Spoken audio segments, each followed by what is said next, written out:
Assalamualaikum warahmatullahi wabarakatuh. Alhamdulillah sahabat-sahabatku semuanya yang mungkin yang mengikuti dari kajian saya yang seperti biasa yaitu mengenal dari baginda Rasulullah SAW secara kepribadian Rasulullah SAW.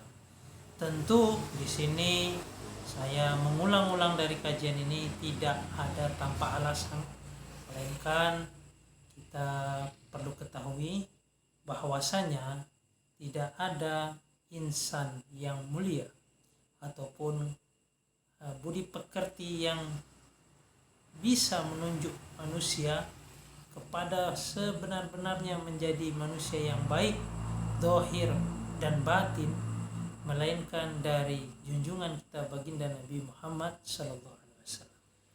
Dikarenakan Rasulullah SAW adalah penutup para nabi dan penyempurna dari seluruh akhlak, yaitu bagaimana di dalam sebuah hadis mengatakan bahwa dengan akhlak ini adalah menunjukkan dari keimanan ataupun ketakwaan seseorang.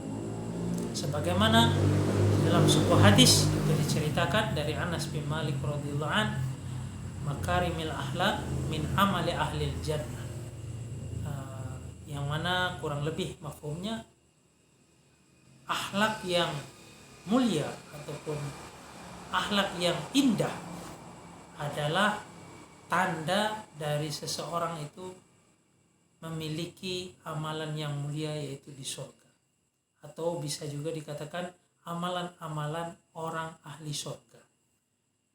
Apalagi dimaksud tentunya di surga adalah amalan-amalan ahli jannah adalah amalan-amalan akhlak yang mulia. Alhamdulillah saat ini kajian kita yaitu menuju dari bekamnya Rasulullah SAW. Sebelumnya kita sudah mengenal dari sifat malunya Rasulullah SAW, dan bagi yang baru bergabung saya sarankan untuk mendengarkan dari hadis-hadis tentang kepribadian Rasulullah SAW sebelumnya untuk mendapatkan maksimal dari apa yang dimiliki dari kepribadian Rasulullah SAW. Seperti biasanya, sebelum kita memulai dari kajian kita ini, alangkah baiknya kita berharap kepada Zat yang Maha Agung, yang memiliki ilmu, yang memiliki segalanya, dengan surat yang mulia yaitu Al-Fatihah.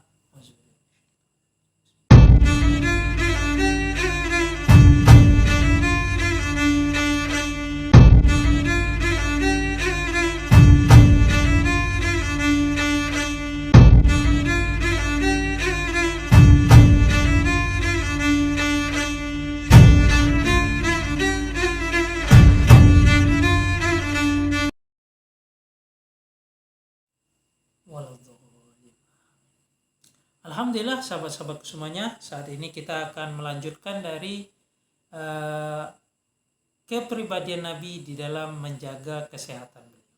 Tentu Allah mengutus Rasulullah SAW baik di dalam keimanan, zahir, batin, seluruhnya diberikan teladan yang terbaik, yaitu Rasulullah SAW. Sebagaimana Rasulullah SAW dengan menjaga kesehatan beliau yaitu menggunakan hijamah ataupun bekam, sehingga sangat bermanfaat bagi kita yang ingin menjaga kesehatan.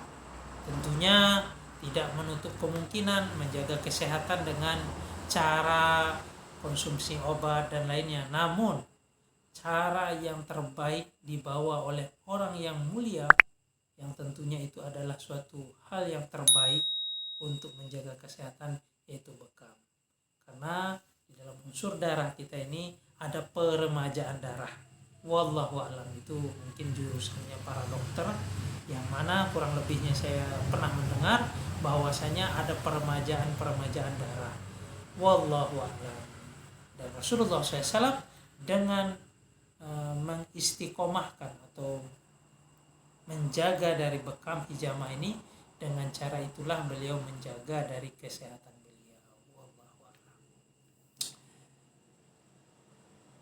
Ibnu Abbas radhiyallahu an berkata, "Anna Nabiy sallallahu alaihi wasallam ihtajama ala ahda'ani wa baina katifaini wa a'ta hajjaman ajrahu walau kana haraman lam yu'tihi. Sesungguhnya baginda Rasulullah Shallallahu Alaihi Wasallam berbekam pada urat lehernya dan di antara dua bahunya. Tentunya yang tidak asing, biasa kalau kita mendengar dari beberapa medis yang mengikuti dari cara Rasulullah, tentu di pundak sini. Dan adapun cara-cara yang Rasulullah SAW gunakan hijamah banyak sekali. Ada yang di punuk sini, ada yang di atas ubun-ubun sini, dan itu memiliki manfaat-manfaat yang tentunya banyak sekali. Dan bisa kita melihat dari banyak sekarang ini, yaitu tentang bagaimana medis-medis hijamah ataupun bekam tentunya yang telah dikembangkan oleh ahli medis saat ini, dan telah mengakui bahwasanya titik-titik yang Rasulullah SAW gunakan adalah sangat-sangat banyak manfaatnya. Contohnya di atas ubun-ubun ataupun di belakang pundak leher, yang tepat di belakang tengah sini. Wallahu a'lam. Dan banyak cara hijamah-hijamah lainnya yang tentu manfaatnya hijamah ini sangat baik dan sangat banyak manfaatnya. Wallahu a'lam. Dan beliau berikan kepada si tukang bekam ataupun yang membekam, yaitu suatu upah bagi dia, yang mana sekiranya upah bekam tersebut, mengambil upah tersebut adalah bukan suatu yang haram. Jikalah hal tersebut haram, tentu baginda Rasulullah SAW tidaklah memberikan suatu upah tersebut. Diriwayatkan oleh Harun bin Ishaq Al-Hamdani dari Abdah, dari Sufyan Ats-Tsauri, dari Jabir, dari Su'bi yang bersumber dari Ibnu Abbas radhiyallahu anhu. Tentunya di sini di dalam fikih juga dibahas tentang pekerjaan. Jika seseorang menjadikan suatu pekerjaan hijamah ataupun menjadi pekerja sebagai kesehatan medis, yaitu dokter, tentu di situ ada tingkatan-tingkatan pekerjaan yang terbaik di dalam fikih. Dan yang terbaik di dalam fikih kurang lebihnya itu bertijaroh, yaitu dagang. Dan adapun bekam ataupun medis itu mereka adalah suatu hal yang di bawah, bukannya di atas. Karena yang di atas itu tijaroh, yaitu membantu atau meringankan ataupun memudahkan seseorang yang berhajat untuk mendapatkan suatu hal. Dan banyak sekali hadis-hadis yang menjelaskan tentang keutamaan seseorang yang berdagang untuk tujuan dari memudahkan saudaranya mendapatkan suatu hal tersebut. Wallahu a'lam. Dan tentunya dengan harga yang membantu dan tidak sangat-sangat memberatkan. Itu namanya membantu. Sehingga ketika sahabat mendengarkan fadilah-fadilah dari hadis-hadis ini, sehingga mereka memiliki toleransi di dalam berdagang yang luar biasa, teman-teman. Yang mana ketika mereka mendapatkan konsumen belanja kepada dia, dan ternyata saudara seiman ataupun bukan seiman, tentunya tetangganya yang mereka berdagang juga sebagaimana dagangannya kurang lebih seperti dagangan ia, dan belum ada yang belanja.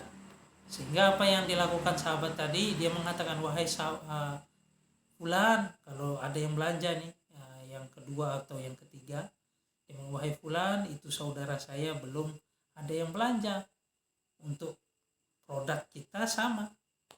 Alangkah baiknya kamu untuk membantu dari saudara saya tersebut. Begitulah akhlak para sahabat, luar biasa. Itulah tijaroh di masa-masa santrinya Rasulullah SAW. Bagaimana tijaroh saat ini? tentunya tijarah saat ini dengan perkembangan zaman, tentunya dengan fikih-fikih yang tentunya selalu meluas, dan dengan kehati-hatian itu pun tijarah ada suatu hal yang dibolehkan, yang tidak. Namun yang saya jelaskan ini adalah suatu akhlak yang dimiliki para sahabat, yang ditularkan oleh Rasulullah SAW, begitu indahnya sehingga di dalam tijarah pun mereka menunjukkan dari akhlak mereka. Wallahu a'lam. Dan adapun kenapa hijamah ini rendah, dikarenakan mereka membuka suatu aib ataupun membuka dari aurat-aurat seseorang yang tentunya terkadang sering terbuka, yang harus mereka buka, yang mereka lihat. Itulah yang menyebabkannya. Contoh aurat ini dan itu, yang batasan-batasan yang tentunya tidak bisa dia hindari dikarenakan darurat. Namun suatu hal membantu orang di dalam kesehatan ini pun itu suatu hal yang luar biasa, yang besar. Namun ini di dalam hukum fikih mengatakan yaitu tijarah, dan selanjutnya itulah tingkatan di dalam suatu hal yang baik di dalam amalan-amalan ataupun suatu perbuatan yang dilakukan oleh kita sebagai umatnya baginda Rasulullah SAW. Wallahu a'lam. Karena Rasulullah SAW juga berdagang, dan Rasulullah pernah mengembala kambing dan lain-lainnya. Dan tentunya di sini ulama mengambil pandangan ataupun pendapat demikian karena dengan kehati-hatian melihat dari sirah Nabi ataupun hukum lainnya, sebagaimana yang sebaik-baiknya dan sehati-hatinya dan seteliti-telitinya untuk dipraktekkan oleh umat, yaitu umat akhir zaman yang seperti kita ini, untuk mendapatkan suatu banyaknya amalan-amalan yang terbaik, sehingga mereka meletakkan posisi atau suatu amalan ataupun suatu pekerjaan yang terbaik, yaitu berdagang, selanjutnya dan lain-lainnya, sehingga ada juga di dalam kesehatan medis. Adapun kesehatan medis ini karena dia sering membuka aurat dan lain. Wallahu a'lam. Itu saja yang terletak. Namun tentu semuanya terbaik jika di dalam hati seseorang niatnya memang benar-benar di dalam niat. Karena dalam suatu hadis Arba'in Nawawi mengatakan inna a'malu binniyat. Setiap sesuatu itu tergantung terhadap suatu niat. Seseorang itu niat. Jika seorang niat di dalam berdagang untuk begini dan begitu, menzolimi dan lainnya, itu tentu tidak baik. Lebih baik menjadi seorang medis. Tentu hal tersebut dilihat jika seseorang di dalam berdagang dia niatnya buruk ataupun yang lainnya, dia menzolimi dan lain-lainnya, tentunya bisa. Tentu itu lebih baik yang medis ataupun yang kesehatan. Tergantung di dalam niat. Kita membangun suatu madrasah ataupun suatu pendidikan Islam, dan kita niatnya apa? Kalau kita niatnya mau membangunnya karena suatu ketenaran dan lainnya, dan itu tergantung di dalam niat seseorang. Jika dia niatnya amal jariah dan lain-lainnya, maka dia akan diminta juga suatu hal yang terbaik. Makanya di sini tergantung niat.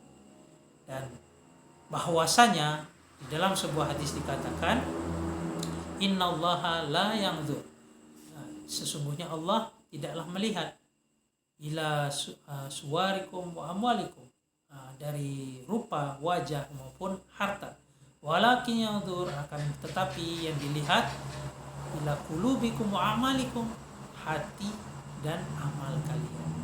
Jadi sehingga yang menentukan seseorang ini hatinya. Ketika hatinya ini niatnya buruk, sehingga itu akan dituntut. Sehingga ada orang yang sodako ataupun orang yang berjuang ataupun yang lain-lainnya, tijarah dan lainnya, nanti akan ditanya di yaumul hisab oleh Allah Subhanahu wa taala. Sebagaimana ada dalam suatu kisah, seorang yang suka dermawan menyedekahkan hartanya, dia mengatakan, ya Allah, saya telah mengorbankan amanah yang kau berikan untuk kepentingan agamamu ataupun untuk kemaslahatan umat ataupun sedekah, mendukung dari yang lain. Maka Allah katakan, kamu bohong, kamu niat supaya kamu disanjung, dipuji dan lainnya, maka kamu minta kepada hal tersebut. Sehingga di sini sangat menunjukkan bahwasanya tersebut di dalam hati yang menentukannya. Wallahu a'lam. Begitu juga dengan amalan lainnya. Sehingga yang terbaik itu kita menata hati kita untuk apa kita beramal. Dan sesungguhnya kita sudah banyak sering mendengarkan buya-buya ataupun ulama-ulama memberi nasihat. Tidaklah diciptakan jin dan manusia melainkan untuk ibadah. Sebagaimana dalam ayatnya itu, jinna wal insa illa liya'bud. Tidaklah aku ciptakan jin dan manusia melainkan untuk beribadah. Beribadah ini ya tentunya banyak kemudahan ibadah, tergantung di dalam niat seseorang. Ada orang yang ibadah kalau hatinya ingin suatu pujian atau sanjungan, tentu itu tidak baik. Ada orang nampaknya sibuk di pasar ataupun berdagang dan lainnya, dokter sibuk merawat. Amin, kalau niat di dalam kolbunya, niat mengikuti sunnah Rasulullah ataupun mengikuti hadis-hadis Nabi, yang mana barang siapa memudahkan saudaranya, maka dia akan dimudahkan dunia dan akhirat dan lain-lain sebagainya. Banyak sekali hadis-hadis yang menceritakan tentang kemudahan-kemudahan dan lain-lainnya, sebagaimana akhlak sahabat. Wallahu a'lam. Tentu di sini upah dari hijamah pun baik, walaupun di dalam fikih tadi dikatakan pekerjaannya itu bukannya tidak baik.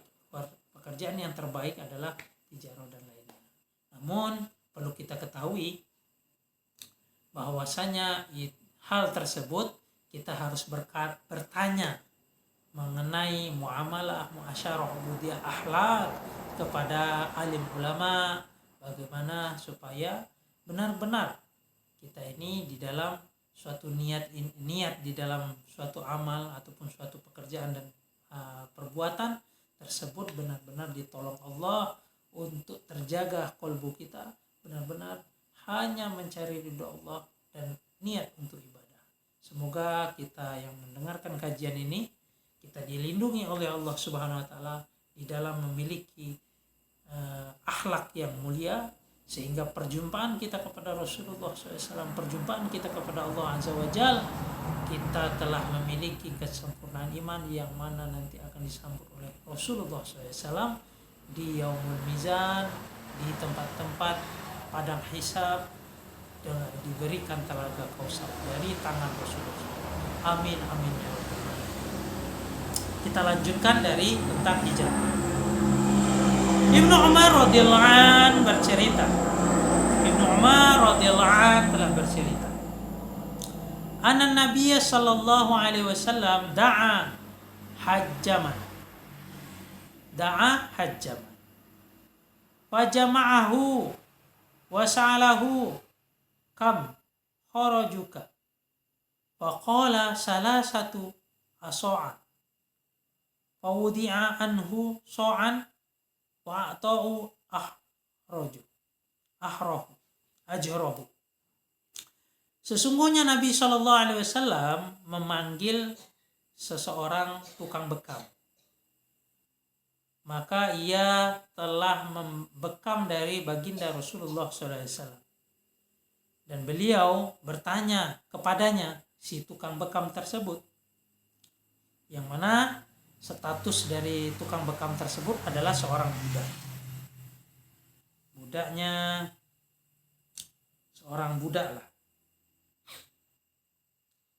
Berapa setoran kharajmu kepada tuanmu? Jadi mungkin di sini dia ini adalah budak mukatab, karena budak ini ada 3 ya, budak mukatab dan budak, ada nama-namanya di dalam fikih. Budak mukatab ini adalah budak yang dia memiliki perjanjian kepada tuannya untuk kemerdekaan dirinya dengan suatu hal yang dia harus tebus dari dirinya. Dan banyak juga tidak mesti dia budak mukatab ini, ataupun dia budak yang lain-lainnya. Itu ada di dalam penjelasan fikih, di dalam kitab-kitab fikih tentang budak. Namun perbudakan ini Rasulullah SAW telah sampaikan di dalam sebuah hadis bahwasanya dengan akhlak tadi, semuanya dengan akhlak. Rasulullah mengatakan di dalam sebuah hadis yang mafhumnya kurang lebih, engkau berilah makan kepada budakmu sebagaimana engkau memberi makan kepada dirimu. Ini menunjukkan pendidikan akhlak yang Rasulullah SAW berikan kepada para sahabat, sehingga perbudakan tersebut sebenarnya untuk dihapuskan ataupun tidak diadakan. Namun zaman yang mana di dalam usul fikih juga dikatakan al-adatul muhakkamah, suatu adat atau bisa menjadi suatu hukum. Tentunya banyak sekali dalil-dalil lainnya yang tentunya perbudakan saat itu dirubah oleh Rasulullah SAW dengan selembut-lembutnya untuk tidak adanya perbudakan. Wallahu a'lam. Begitulah yang kurang lebihnya. Walaupun ada saat itu budak, dan akhlak para sahabat karena dari kalam-kalam ataupun dari sabda-sabda Rasulullah SAW telah membentuk keimanan dan ketakwaan mereka yang tentunya lalu didapatkan dari Rasulullah, yang sempurna dari Rasulullah SAW, sehingga telah banyak merubah dari hati-hati mereka menjadi bintang-bintang penerang, sehingga banyak sekali budak-budak saat itu masuk Islam dengan keakhlakan para sahabat, ta'muruna bil ma'ruf mereka. Wallahu a'lam. Yang menjawab yaitu 3 sok. Jadi si budak tadi mengatakan 3 sok yang dia serahkan kepada tuannya. Kepadanya dibebaskan pembayarannya 1 sok oleh tuannya atas permintaan dari baginda Nabi Sallallahu Alaihi Wasallam, dan beliau membayar upahnya yaitu 2 sok. Jadi dibebaskan dari tuannya sehingga Rasulullah membayar 2 sok. Sebagaimana kemarin sudah saya bahas, sok itu yaitu sok ini ternyata dia 4 mud kurang lebihnya. 1 mud adalah 7 ons. Yang mana yang belum tahu mungkin bisa dengar video-video saya sebelumnya. Wallahu a'lam. Diriwayatkan oleh Harun bin Ishaq dari Abdah, dari Ibnu Abi Layla dari Nafi' yang bersumber dari Ibnu Umar. Diriwayatkan oleh Harun bin Ishaq dari Abdah dari Ibnu Abi Layla dari Nafi' yang bersumber dari Ibnu Umar radhiyallahu anhu. Anas bin Malik radhiyallahu anhu menceritakan, karena Rasulullah sallallahu alaihi wasallam yahtajimu fil ahda'ani wa kahili wa kana yahtajimu di 7 asrota wa 9 asrota wa 21. Rasulullah SAW pernah berbekam pada 2 urat leher dan di tengkuk. Di tengkuk. Yang saya bilang tengkuk ini adalah suatu hal yang sering dilakukan, terkadang di ubun-ubun atas dan di tengkuk. Yaitu di tengkuk. Beliau membekamnya pada tanggal 17, 19 dan 21. Di sini menjelaskan bahwasanya Rasulullah SAW sering sekali membekam pada tanggal 17 ataupun terkadang tanggal 19 dan tanggal 21. Wallahu a'lam. Diriwayatkan oleh Abdul Quddus bin Muhammad al-Attar al-Basri dari Amr bin Ashim dari Hammam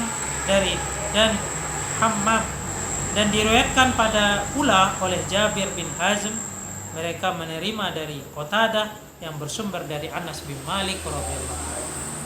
Alhamdulillah sahabat-sahabatku semuanya, kita sudah mendengarkan dari tentang hijamah ataupun bekamnya Rasulullah SAW, yaitu metode Rasulullah SAW di dalam menjaga kesehatan beliau. Bagi kalian yang merasa video ini manfaat ataupun video ini baik, silahkan kalian bagikan, share ke lain-lainnya, dan jangan lupa tekan subscribe untuk mendapatkan notifikasi selanjutnya. Wassalamualaikum warahmatullahi wabarakatuh.